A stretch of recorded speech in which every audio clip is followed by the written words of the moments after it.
have a verdict," he said, addressing the jury foreman. The coach handed the forms to the court deputy, who folded them in half and handed them to the judge. Years earlier, there'd been times when we could see the verdict before it reached the bench. If the deputy was holding the forms in a certain way, we could see which box was checked, guilty or not guilty. So the solution had been to fold the forms in half, prolonging those seconds of agony just a little bit more. As much as I dread the anxiety of that single moment, the courtroom is in my blood. I love being a prosecutor. I love the work, the gamesmanship, and the theatrics. I love every aspect of the trial, from the performance to the public speaking. There's an aspect of a trial that's like being a director of a play. There is an art to the order and presentation of witnesses, to the choice of the questions you ask, to understanding the effects the answers have on the jurors, and to interpreting the opposing counsel's response. Ultimately, your pre-production and your opening moves can influence the outcome of a case. I am drawn into the theatrics, but I always approach the trial with a sense of angst. Each one is fraught with variables and uncertainty. Will the witnesses show up? Will they testify as expected? I spent hours running through my mind every possible twist and turn the evidence may take, based upon what the witnesses say, what the other side may do, and how the court may rule on evidentiary issues in trial. I would not say that I plan every moment of the trial, or that anyone could, but I do try to anticipate every possibility and plan a response. It's sort of like playing chess with live pieces that can move on their own and rules that may or may not be followed. The only certainty in trial is that nothing will ever go as planned. But once the jury enters the courtroom for opening statements, all of that dread disappears and my juices start to flow. I relish being present in a trial. I imagine it to be much like what an athlete goes through before a game. My entire focus is on one thing. I particularly enjoy going up against an experienced attorney in front of a judge who knows the law.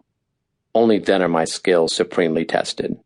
Our judges do not use gavels, so our trial sessions begin with a simple, "Please rise for the jury," our version of, "Gentlemen, start your engines."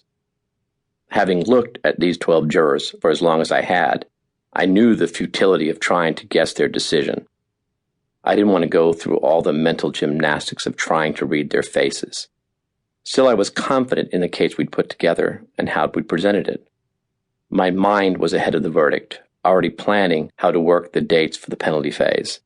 I thought with a first-degree murder conviction, we could start the argument on Thursday. That would give the defense 36 hours to prepare their mitigating factors. With the death penalty on the table, they might need more time.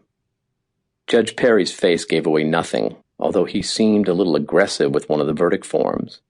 There were 9 pages altogether, 7 for each of the 7 counts, and 2 for special findings in the event the jury found Caylee guilty.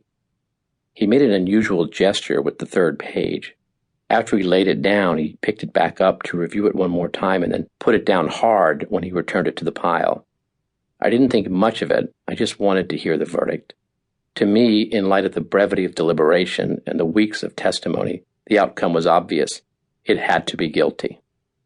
At that moment, Judge Perry handed the verdict forms to the clerk and asked the defendant to rise. I didn't give Caylee much notice, staring instead at the clerk. I always tried to read the clerk's body language, the eyes to detect how far down the page she is reading. Guilty is always the choice at the top of the page, with not guilty the lowest. This time her eyes dropped down the whole page, not a good sign. As to count 1, murder in the 1st degree, we find the defendant not guilty, she said.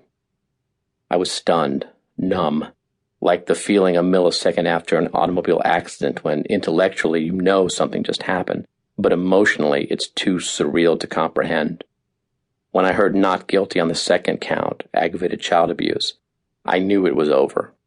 Count 3, aggravated manslaughter, was going to be not guilty as well. If the jury didn't believe Caylee had even committed child abuse, they were not going to find her guilty of anything. Wow. I could feel myself mouthing the word of disbelief, physically moving my lips and saying it, but not out loud. I stifled the urge to shake my head, even though that was what my body wanted to do. I didn't want to demonstrate either approval or disapproval to the jury.